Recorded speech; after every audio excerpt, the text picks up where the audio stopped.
നമസ്കാരം. പശ്ചിമേഷ്യയെ കടുത്ത യുദ്ധഭീതിയിൽ ആഴ്ത്തിക്കൊണ്ട് ഫെബ്രുവരി 28-ന് ഇറാൻ്റെ രാഷ്ട്രീയ സൈനിക ഭരണ കേന്ദ്രങ്ങളെ ലക്ഷ്യമിട്ട് അമേരിക്കയും ഇസ്രയേലും സംയുക്ത വ്യോമാക്രമണം നടത്തിയിരുന്നു. യുദ്ധത്തിൻ്റെ ആദ്യ ദിനത്തിൽ തന്നെ ഇറാൻ്റെ പരമോന്നത നേതാവ് അയത്തുള്ള അലി ഖമനേയി കൊല്ലപ്പെട്ടതോടെ അവിടുത്തെ സ്വേച്ഛാധിപത്യ ഭരണകൂടം തകരുമെന്നും ജനങ്ങൾ ജനാധിപത്യത്തിനായി തെരുവിൽ ഇറങ്ങുമെന്നും ലോകം പ്രതീക്ഷിച്ചു.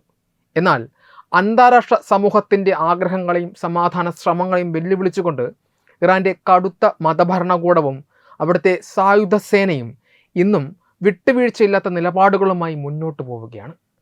സ്വന്തം ജനതയുടെ പട്ടിണിയും പൗരാവകാശ ധ്വംസനങ്ങളും കാണാതെ അയൽ രാജ്യങ്ങളിൽ ഭീകരത വിതയ്ക്കുന്നതിനുള്ള യുദ്ധസാമഗ്രികൾ ഇറാൻ ഇപ്പോഴും നിർബാധം സമാഹരിക്കുന്നുണ്ട്. ആഗോള ഉപരോധങ്ങളെയും വ്യോമാക്രമണങ്ങളെയും പ്രതിരോധിച്ച് ഇറാൻ എങ്ങനെയാണ് തങ്ങളുടെ പോരാട്ടവീര്യം നിലനിർത്തുന്നത് എന്ന് പരിശോധിച്ചാൽ അവർ അന്താരാഷ്ട്ര നിയമങ്ങളെയും സുരക്ഷാ മാനദണ്ഡങ്ങളെയും എത്രത്തോളം ലംഘിക്കുന്നു എന്ന് വ്യക്തമാകും. ലോകത്തിൻ്റെ ശ്രദ്ധ മുഴുവൻ തെക്കുള്ള ഹോർമുസ് കടലിടുക്കിൽ പതിഞ്ഞിരിക്കുമ്പോൾ ഇറാൻ്റെ വടക്കൻ അതിർത്തിയോട് ചേർന്ന് കിടക്കുന്ന കാസ്പിയൻ കടലാണ് ഇറാൻ്റെ നിഴൽ യുദ്ധതന്ത്രത്തെ ചലിപ്പിക്കുന്ന യഥാർത്ഥ കേന്ദ്രം. ആഗോള ഉപരോധങ്ങളിൽ നിന്ന് രക്ഷപ്പെടാനും റഷ്യയുമായി ചേർന്ന് അവിശുദ്ധ സഖ്യത്തിലൂടെ ആയുധങ്ങൾ കടത്താനും ഇറാൻ ഈ ജലാശയത്തെ ഒരു സുരക്ഷിത താവളമാക്കി മാറ്റിയിരിക്കുകയാണ്. ലോകത്തിലെ ഏറ്റവും വലിയ ഉൾനാടൻ ജലാശയമായ കാസ്പിയൻ കടൽ വലിപ്പം കൊണ്ട് ഒരു കടലായി കണക്കാക്കപ്പെടുന്നുണ്ട് എങ്കിലും യഥാർത്ഥത്തിൽ ഇതൊരു വലിയ തടാകമാണ്. മധ്യേഷ്യയിൽ തന്ത്രപ്രധാനമായ സ്ഥാനത്തുള്ള ഈ ജലാശയത്തിൻ്റെ നിയന്ത്രണം Iran, Russia, Azerbaijan, Turkmenistan, Kazakhstan എന്നീ 5 രാജ്യങ്ങൾക്കായി പങ്കിട്ടിരിക്കുന്നു. ഏഷ്യയെയും യൂറോപ്പിനെയും ബന്ധിപ്പിക്കുന്ന ഈ മേഖല 48 ശതകോടി ബാരൽ എണ്ണയുടെയും വൻതോതിലുള്ള പ്രകൃതിവാതകത്തിൻ്റെയും സംഭരണശാലയാണ്.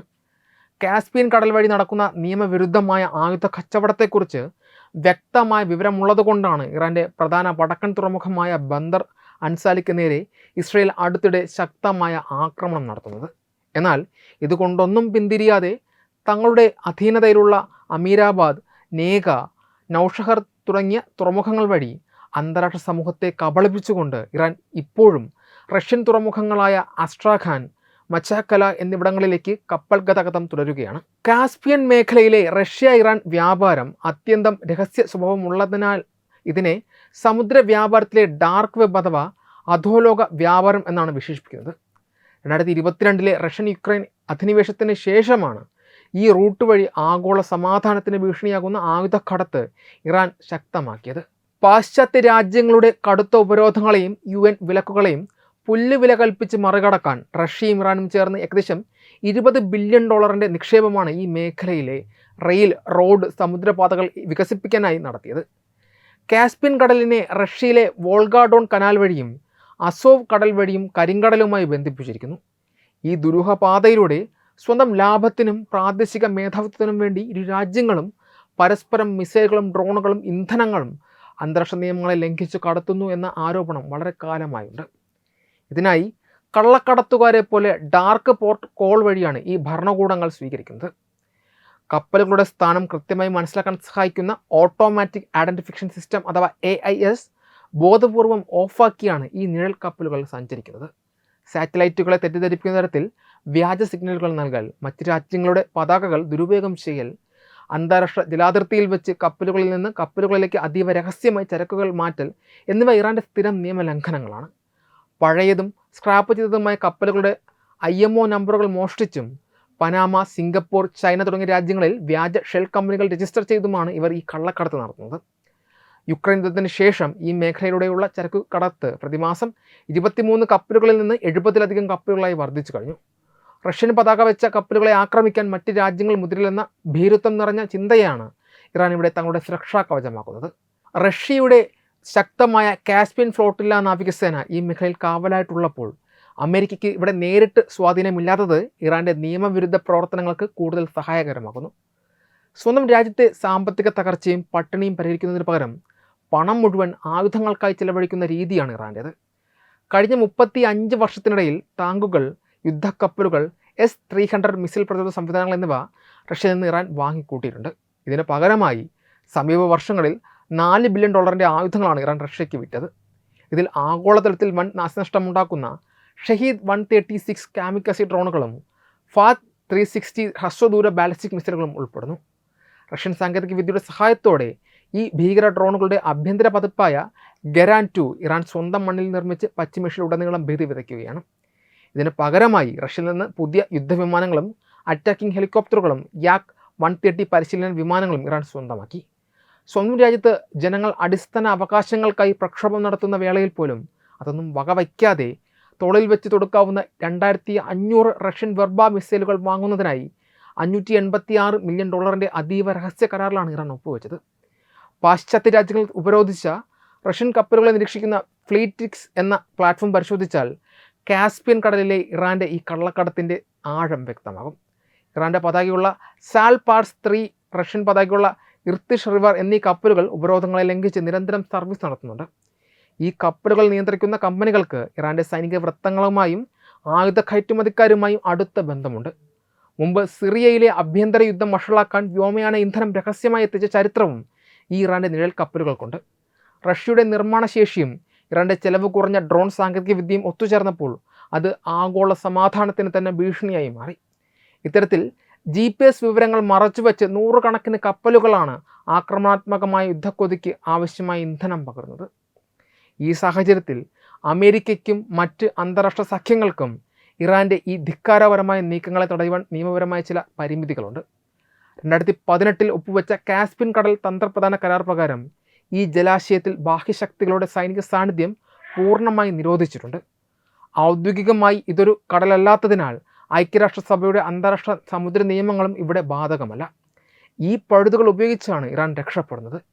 ഇറാൻ്റെ ഉള്ളിലുള്ള റെയിൽ റോഡ് ശൃംഖലകൾ ആക്രമിക്കുകയോ തുറമുഖങ്ങൾ തകർക്കുകയോ ചെയ്യുക മാത്രമാണ് നിലവിൽ അമേരിക്കയ്ക്ക് മുന്നിലുള്ള ഏക പോംവഴി. എന്നാൽ കാസ്പിയൻ തുറമുഖങ്ങളിൽ ആക്രമണം നടത്തിയാൽ അത് റഷ്യയുമായുള്ള നേരിട്ടുള്ള ഒരു വലിയ യുദ്ധത്തിലേക്ക് വഴിമാറാം. കൂടാതെ ഇറാൻ്റെ ഉൾപ്രദേശങ്ങളിൽ വ്യോമാക്രമണം നടത്താൻ ശ്രമിച്ച അമേരിക്കയുടെ F-15 വിമാനങ്ങൾ കഴിഞ്ഞ ദിവസം വെടിവെച്ചിട്ടത് ഇറാൻ്റെ ആകാശ പ്രതിരോധ ശേഷി ശക്തമാണെന്ന് തെളിയിച്ചതാണ്. സ്വന്തം ജനതയുടെ ക്ഷേമം നോക്കാതെ ലോകസമാധാനത്തെ വെല്ലുവിളിച്ചുകൊണ്ട് കാസ്പിയൻ കടലിനെ ആയുധക്കടത്തിൻ്റെ താവളമാക്കുന്ന ഇറാൻ്റെ ഈ നിഴൽ യുദ്ധതന്ത്രങ്ങൾ വരും ദിവസങ്ങളിൽ പശ്ചിമേഷ്യയെ വലിയൊരു ദുരന്തത്തിലേക്ക് മാത്രമേ നയിക്കൂ. കാസ്പിയൻ കടൽ കേന്ദ്രീകരിച്ച് റഷ്യയുമായി ചേർന്ന് ഇറാൻ നടത്തുന്ന നിഴൽ യുദ്ധതന്ത്രങ്ങളെയും അന്താരാഷ്ട്ര നിയമ ലംഘനങ്ങളെയും പശ്ചിമേഷ്യൻ മേഖലയെ മാത്രമല്ല ഇന്ത്യയുടെ തന്ത്രപ്രധാനവും സാമ്പത്തികവുമായ താൽപ്പര്യങ്ങളെയും ഗൗരവകരമായി ബാധിക്കുന്ന ഒന്നാണ്.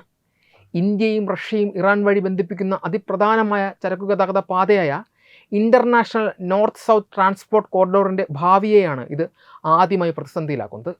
മുംബൈയിൽ നിന്ന് ഇറാൻ്റെ ചബഹാർ തുറമുഖം വഴി കാസ്പിയൻ കടലിലൂടെ റഷ്യയിലെ അസ്ട്രാഖാനിലേക്ക് എത്തുന്നതാണ് ഈ പാത. എന്നാൽ കാസ്പിയൻ കടലിനെ ഇറാൻ ആയുധക്കടത്തിനും അന്താരാഷ്ട്ര ഉപരോധങ്ങൾ ലംഘിക്കാനുള്ള താവളവുമാക്കുമ്പോൾ ഈ റൂട്ടിന്മേൽ പാശ്ചാത്യ രാജ്യങ്ങളുടെ നിരീക്ഷണവും ഉപരോധങ്ങളും കടക്കും. ഇത് ഇൻസ്റ്റാക് പദ്ധതിയെ വിശ്വസനീയമായ ഒരു വാണിജ്യ പാതയായി ഉപയോഗിക്കുന്നതിനുള്ള ഇന്ത്യയുടെ ശ്രമങ്ങൾക്ക് വലിയൊരു തിരിച്ചടിയാണ് സമ്മാനിക്കുക.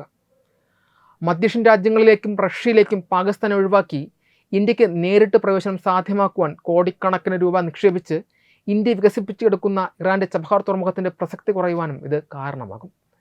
ഇറാൻ്റെ കാസ്പിയൻ കടലിലെ നിയമവിരുദ്ധ പ്രവർത്തനങ്ങൾ കാരണം അമേരിക്കയും ഇസ്രയേലും ഇറാൻ്റെ ആഭ്യന്തര റെയിൽ റോഡ് ശൃംഖലകളെയോ തുറമുഖങ്ങളെയോ ലക്ഷ്യമിട്ട് വ്യോമാക്രമണം നടത്തിയാൽ അത് ചബഹാർ തുറമുഖത്തിൻ്റെ സുഗമമായ പ്രവർത്തനത്തെയും ഇന്ത്യയുടെ വൻതോതിലുള്ള നിക്ഷേപത്തെയും നേരിട്ട് അപകടത്തിലാക്കും. കൂടാതെ ഇറാനും പാശ്ചാത്യ ശക്തികളും തമ്മിലുള്ള ഈ നിഴൽ യുദ്ധം കാസ്പിയൻ കടലിലേക്ക് കൂടി വ്യാപിപ്പിക്കുന്നത് പശ്ചിമേഷ്യയിലാകെ കടുത്ത അസ്ഥിരതയ്ക്ക് കാരണമാകും. ഈ മേഖലയിലുണ്ടാക്കുന്ന ചെറിയൊരു യുദ്ധ സാഹചര്യം പോലും ആഗോള വിപണിയിൽ ക്രൂഡ് ഓയിൽ വില കുതിച്ചുയരുവാൻ ഇടയാക്കും. ലോകത്തിൽ ഏറ്റവും കൂടുതൽ എണ്ണ ഇറക്കുമതി ചെയ്യുന്ന മൂന്നാമത്തെ രാജ്യമായ ഇന്ത്യക്ക് ഇത് വലിയ സാമ്പത്തിക ബാധ്യതയും രാജ്യത്ത് കടുത്ത പണപ്പെരുപ്പവും ഉണ്ടാക്കും.